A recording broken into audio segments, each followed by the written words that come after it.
ದರ್ಶನ್ ಮನೆ ಊಟಕ್ಕೋಸ್ಕರ ಕೋರ್ಟ್ ಮೊರೆ ಹೋಗಿದ್ರು. ಕೋರ್ಟ್ ಜೈಲಾಧಿಕಾರಿಗಳ ಒಂದು ರಿಪೋರ್ಟ್ ಅನ್ನ ಕೇಳಿತ್ತು. ಈಗ ಆಲ್ರೆಡಿ ಜೈಲಾಧಿಕಾರಿಗಳು ರಿಪೋರ್ಟ್ ಅನ್ನ ಕೊಟ್ಟಿದ್ದಾರೆ.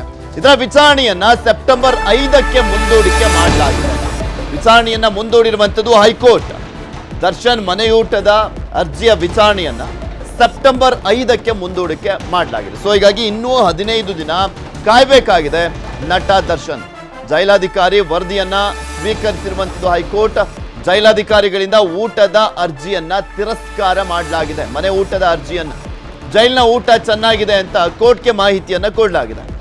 ಜೈಲಾಧಿಕಾರಿಗಳು ಸಹಜವಾಗಿ ಈ ಒಂದು ರಿಪೋರ್ಟ್ ಅನ್ನ ಕೊಡ್ತಾರೆ. ಬಿಕಾಸ್ ಜೈಲಿನಲ್ಲಿ ಯಾವ ರೀತಿಯಾಗಿ ಅಂದ್ರೆ ಊಟದ ಕ್ವಾಲಿಟಿ ಇದೆ, ಕ್ವಾಂಟಿಟಿ ಇರುತ್ತೆ, ಅದರಲ್ಲಿ ಪ್ರೋಟೀನ್ ಇರುತ್ತೆ, ಇದೆಲ್ಲದ್ರ ಬಗ್ಗೆನೂ ಕೂಡ ಮಾಹಿತಿಯನ್ನು ಕೊಟ್ಟಿದ್ದಾರೆ. ಇದರಿಂದ ಏನು ಪ್ರಾಬ್ಲಮ್ ಇಲ್ಲ ಅನ್ನುವಂಥದ್ದನ್ನ ಕೂಡ ಉಲ್ಲೇಖ ಮಾಡಿದ್ದಾರೆ. ಮನೆ ಊಟದ ಬಗ್ಗೆ ವೈದ್ಯರು ಶಿಫಾರಸನ್ನ ಮಾಡಿಲ್ಲ. ವೈದ್ಯರು ಶಿಫಾರಸು ಮಾಡಿದ್ರಷ್ಟೇ ನೀಡಬಹುದು ಅಂತಲೂ ಕೂಡ ಹೇಳಲಾಗಿದೆ. ಆ ವರದಿಯಲ್ಲಿ ಕಾರಾಗೃಹ ಡಿಜಿಪಿ ವರದಿಯ ಎಕ್ಸ್ಕ್ಲೂಸಿವ್ ಆದಂತಹ ಪ್ರತಿ ಕೂಡ ನ್ಯೂಸ್ 18ಗೆ ಸಿಕ್ಕಿದೆ. ದರ್ಶನ್ ಏನ್ ಮನವಿ ಮಾಡ್ಕೊಂಡಿದ್ರು, ಫುಡ್ ಪಾಯ್ಸನ್ನು ಅಂತೆಲ್ಲ ಹೇಳಲಾಗಿತ್ತು. ನನಗೆ ಪ್ರೋಟೀನ್ಸ್ ಬೇಕು ಅಂತಲೂ ಕೂಡ ಎಲ್ಲ ಹೇಳಿದ್ರು. ಸೊ ಹೀಗಾಗಿ ಮನೆಯೂಟಕ್ಕೆ ಅವಕಾಶ ಮಾಡಿಕೊಡ್ಬೇಕು ಅಂತ ಕೇಳಿದ್ರು. ಇದಕ್ಕೆ ಜೈಲಾಧಿಕಾರಿಗಳು ಈಗ ಆಲ್ರೆಡಿ ವರದಿಯನ್ನ ಕೊಟ್ಟಿರುವಂಥದ್ದು, ಡಿಜಿಪಿ ವರದಿಯನ್ನ ಕೊಟ್ಟಿದ್ದಾರೆ. ಆ ಲೆಟರ್ ಕೂಡ ನ್ಯೂಸ್ 18ಗೆ ಸಿಕ್ಕಿದೆ. ಅದನ್ನು ತೋರಿಸ್ತಾ ಇದ್ದೀವಿ ನಿಮಗೆ. ಡಿಜಿಪಿ ವರದಿಯಲ್ಲಿ ಏನಿದೆ ಅನ್ನುವಂಥದ್ದು.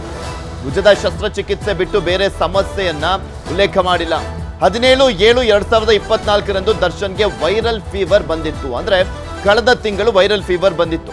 ಚಿಕಿತ್ಸೆ ನೀಡಲಾಗಿತ್ತು. ಸಾಮಾನ್ಯ ವೀಕ್ನೆಸ್ ಆಗಿತ್ತು ಅಷ್ಟೇ. ಅದು ಜೈಲಿನಲ್ಲಿ ಬೆಡ್ ರೆಸ್ಟ್, ಪೌಷ್ಟಿಕಾಹಾರ ನೀಡಲಾಗಿರುತ್ತೆ ಅಂತಲೂ ಕೂಡ ಉಲ್ಲೇಖ ಮಾಡಲಾಗಿದೆ.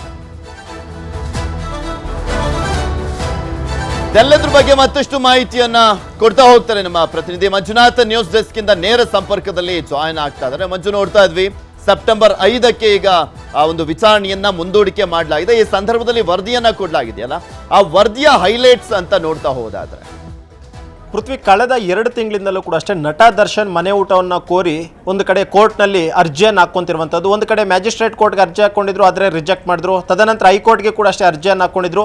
ವಾದ ಮತ್ತು ಪ್ರತಿವಾದ ಎರಡನ್ನೂ ಕೂಡ ಅಷ್ಟೇ ಜುಲೈ 31ನೇ ತಾರೀಕಿನಂದು ಆಲಿಸಿದಂತಹ ಹೈಕೋರ್ಟು ಜೈಲಾಧಿಕಾರಿಗಳಿಗೆ ಒಂದು ರಿಪೋರ್ಟ್ ಅನ್ನು ಕೊಡುವಂತೆ ಸೂಚನೆಯನ್ನು ಕೊಟ್ಟಿದ್ರು. ಅದರಂತೆ ಇವತ್ತು ವಾದ ಶುರುವಾಗುವಂತಹ ಹೊತ್ತಿಗೆ ಜೈಲಿನ ಡಿಜಿ ಅವರು ಒಂದು ರಿಪೋರ್ಟ್ ಅನ್ನು ಕೂಡ ಅಷ್ಟೇ ಹೈಕೋರ್ಟ್ಗೆ ಸಬ್ಮಿಟ್ ಮಾಡಿದ್ರು. ಅದರಲ್ಲಿ ಪ್ರಮುಖವಾಗಿ 3 ಅಂಶಗಳನ್ನು ಅವರು ಉಲ್ಲೇಖ ಮಾಡಿರುವಂತಹದ್ದು. ಯಾಕಂದ್ರೆ ಜೈಲಿನಲ್ಲಿರುವಂತಹ ಒಂದು ಕೈದಿಗಳಿಗೆ ಕೊಡುವಂತಹ ಊಟ ಪೌಷ್ಟಿಕಾಂಶದಿಂದ ಕೂಡಿದೆ. ಅದರಿಂದ ಯಾವುದೇ ಕೈದಿಗಳಿಗೆ ಯಾವುದೇ ರೀತಿಯಂತಹ ತೊಂದರೆ ಆಗ್ತಾ ಇಲ್ಲ. ಜೊತೆಗೆ ದರ್ಶನ್ ಒಂದು ಕೊಲೆ ಆರೋಪಿಯಾಗಿದ್ದಂತಹ ಕಾರಣಕ್ಕೋಸ್ಕರ ಮನೆ ಊಟವನ್ನು ಪ್ರೊವೈಡ್ ಮಾಡೋದಕ್ಕಾಗೋದಿಲ್ಲ. ಇನ್ನು ಪ್ರಮುಖವಾಗಿ ದರ್ಶನ್ನ ಹೆಲ್ತ್ ಏನಿದೆ ಅದು ಯಾವುದೂ ಕೂಡ ಅಷ್ಟೇ ಅನಾರೋಗ್ಯವಾಗಿಲ್ಲ, ಫಿಟ್ ಅಂಡ್ ಫೈನ್ ಆಗಿದ್ದಾರೆ ದರ್ಶನ್ ಅನ್ನುವಂಥ ಒಂದು 3 ಅಂಶಗಳನ್ನು ಇಟ್ಕೊಂಡ್ರು. ಜೊತೆಗೆ ಇನ್ನೊಂದು ಪ್ರಮುಖವಾಗಿ ಏನು ಅಂತಂದ್ರೆ ಕಳೆದ ತಿಂಗಳು ದರ್ಶನ್ ಕೂಡ ಅಷ್ಟೇ ಜೈಲಾಧಿಕಾರಿಗಳಿಗೆ ಒಂದು ಮನವಿ ಪತ್ರವನ್ನು ಕೂಡ ಮಾಡ್ಕೊಂಡಿದ್ರು. ನನಗೆ ಜೈಲು ಊಟವನ್ನು ಪ್ರೊವೈಡ್ ಮಾಡಿ ಅಂತ ಹೇಳಿಬಿಟ್ಟು ಅಲ್ಲಿನ ಡಿಜಿ ಅವ್ರಿಗೂ ಕೂಡ ಅಷ್ಟೇ ಪತ್ರವನ್ನು ಬರೆದಿದ್ರು. ಅದಕ್ಕೆ ಡಿಜಿ ಅವರು ಕೂಡ ಅಷ್ಟೇ ಜೈಲಿನಲ್ಲಿ ದರ್ಶನ್ನ ಸ್ಥಿತಿಗತಿ ಯಾವ ರೀತಿಯಾಗಿದೆ ಅನ್ನುವಂಥದ್ರ ಬಗ್ಗೆ ಕಂಪ್ಲೀಟ್ ಆದಂಥ ಒಂದು ರಿಪೋರ್ಟ್ ಅನ್ನು ಹೈಕೋರ್ಟ್ಗೆ ಕೊಟ್ಟಿದ್ದಾರೆ. ಅದರಲ್ಲಿ ಪ್ರಮುಖವಾಗಿ ಏನು ಅಂತಂದ್ರೆ ನಟ ದರ್ಶನ್ ಮನವಿ ಮಾಡಿದಂತಹ ಟೈಮ್ನಲ್ಲಿ ಕೇವಲ ತನ್ನ ಶಸ್ತ್ರಚಿಕಿತ್ಸೆ ಆಗಿರುವಂಥದ್ರ ಬಗ್ಗೆ ಮಾತ್ರ ಒಂದು ರಿಪೋರ್ಟ್ ಅನ್ನು ಕೊಟ್ಟಿದ್ರು. ಆ ಒಂದು ರಿಪೋರ್ಟ್ನ ಪ್ರಕಾರವಾಗಿ ಅದಕ್ಕೆ ಅನುಗುಣವಾಗಿ ಏನು ಟ್ರೀಟ್ಮೆಂಟ್ ಅನ್ನು ಕೊಡಬೇಕು ಅದನ್ನು ಜೈಲಿನಲ್ಲಿರುವಂತಹ ಆಸ್ಪತ್ರೆಯಲ್ಲಿ ನಾವು ಟ್ರೀಟ್ಮೆಂಟ್ ಅನ್ನು ಕೊಡ್ತಾ ಇದ್ದೀವಿ. ಇನ್ನು ದರ್ಶನ್ ದಿನೇ ದಿನೇ ತೂಕ ಕಡಿಮೆ ಆಗ್ತಿದ್ದಾರೆ ಅನ್ನೋದಂಥ ಒಂದು ಕಾರಣಕ್ಕೋಸ್ಕರ ಮತ್ತು ಅವರಿಗೆ ಲಾಸ್ಟ್ ಟೈಮ್ ಅವರನ್ನು ನಾವು ಟ್ರೀಟ್ ಮಾಡಿದಂಥ ಟೈಮ್ನಲ್ಲಿ ಕೇವಲ ಸುಸ್ತಾಗಿತ್ತಷ್ಟು ಬಿಟ್ಟರೆ ಬೇರೆ ಯಾವುದೇ ರೀತಿಯಂತಹ ಅನಾರೋಗ್ಯದ ಸಮಸ್ಯೆ ಅವರಿಗೆ ಇರಲಿಲ್ಲ. ಜೊತೆಗೆ ಇನ್ನೊಂದು ಪ್ರಮುಖವಾಗಿ ಏನು ಅಂತಂದರೆ ಪ್ರತಿ 10 ದಿನಕ್ಕೂ ಅವರಿಗೆ ಮೊಟ್ಟೆಯನ್ನು ಕೊಡ್ತಾ ಇದ್ವಿ, ಬ್ರೆಡ್ ಕೊಡ್ತಾ ಇದ್ವಿ, ಒಂದಷ್ಟು ವಿಟಮಿನ್ಗಳನ್ನು ಕೊಡ್ತಾ ಇದ್ವಿ. ಯಾವಾಗ ಇವರು ತುಂಬ ಸುಸ್ತಾಗ್ತಿದೆ ಅಂತ ಹೇಳಿದ್ರು ಆ ಒಂದು ಟೈಮ್ನಿಂದ ಸುಮಾರು 15 ದಿನಗಳ ಕಾಲ ಅವರಿಗೆ ಪ್ರತಿನಿತ್ಯವೂ ಕೂಡ ಅಷ್ಟೇ ಮೊಟ್ಟೆ, ಬ್ರೆಡ್, ಅದು ಮತ್ತೊಂದಷ್ಟು ವಿಟಮಿನ್ಗಳನ್ನು ಈಗಾಗಲೇ ಪ್ರೊವೈಡ್ ಮಾಡ್ತಾ ಇದ್ದೀವಿ. ಇನ್ನು ದರ್ಶನ್ ಮನವಿ ಮಾಡಿರುವಂತಹ ಮನವಿ ಪತ್ರದಲ್ಲಿ ನನಗೆ ರೆಸ್ಟ್ ನ ಅವಶ್ಯಕತೆ ಇದೆ ಅಂತ ಒಂದು ಕಾರಣಕ್ಕೋಸ್ಕರ ಅವರ ಕೊಠಡಿಯಲ್ಲಿ ಅವರಿಗೆ ರೆಸ್ಟ್ ಮಾಡೋದಕ್ಕೂ ಕೂಡ ಅಷ್ಟೇ ಎಲ್ಲಾ ರೀತಿಯಂತ ಒಂದು ವ್ಯವಸ್ಥೆಯನ್ನು ಕೂಡ ಕಲ್ಪಿಸಿದ್ದೀವಿ.